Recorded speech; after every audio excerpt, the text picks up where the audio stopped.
Welcome to the Knowledge Gumbo Podcast. I'm Alicia Thomas.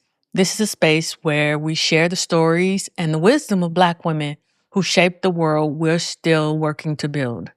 Each week consists of sharing one quote, a little context, and an honest reflection, followed by a question that you can carry with you. Here's today's quote.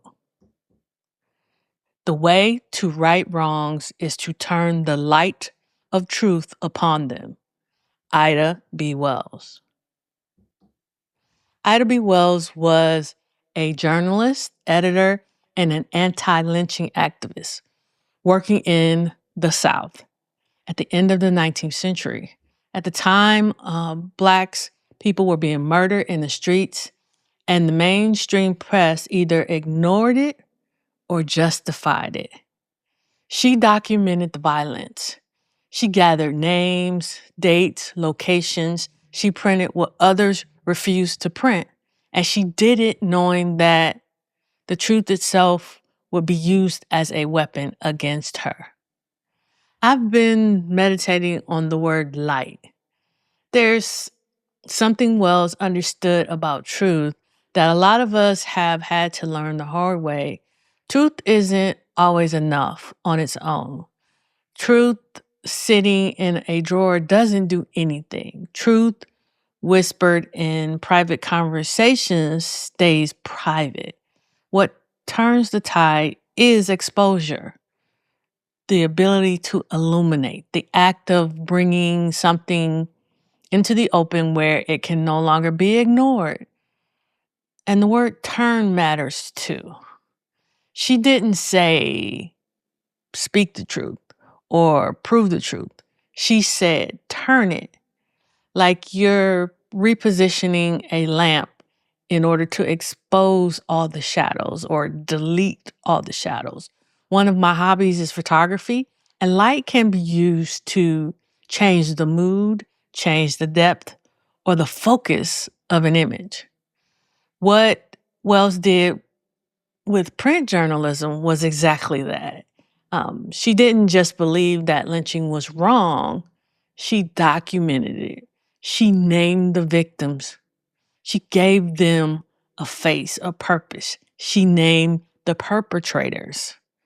She published what she found in the Free Speech, the paper she co-owned, because owning the press meant no one could stop her from printing what she wanted to get out to the public. Many Black journalists are learning this right now today.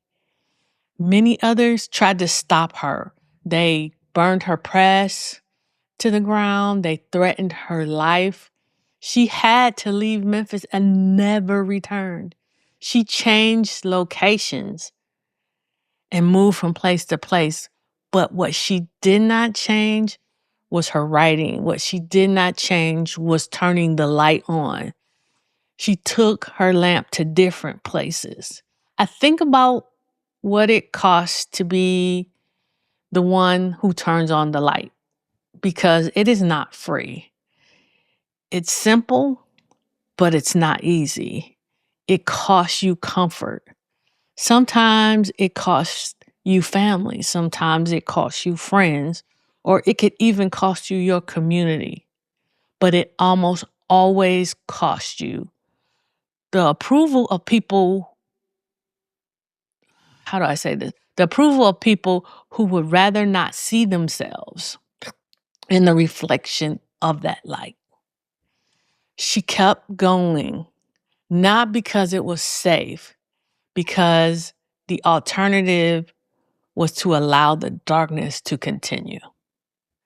What made Wells particularly dangerous to the powers that be was that she used the data. She used it in a powerful way that they couldn't deny. She wasn't writing her opinion. You know, it's kind of the difference. Again, I'm a sports fan, so it's a difference between a debate show where it's all about opinion versus real solid sports journalism where they're writing the facts and they're writing the truth and everything's been researched documented, and proven. She didn't write opinion pieces about how terrible everything was. She built a factual record.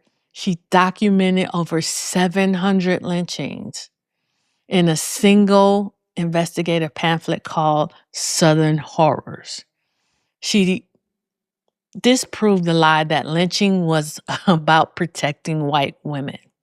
She showed with names, with dates, that most lynching victims were killed for economic competition, for refusing to accept social, social order, for daring to be successful. She understood something essential about narrative control. Whoever tells the story first and most loudly shapes what people believe. In her era, the white press was telling a story that protected and even justified the violence. So she told the truth based on the facts in her own paper with journalistic integrity. The art of owning the press was not incidental. It was strategic because borrowed platforms can be silenced. Platforms you own cannot be taken away. Wells understood that narrative control and economic independence were not separate issues. They were the same issue. Where in your life are you hiding a truth that you've been turning away from the light?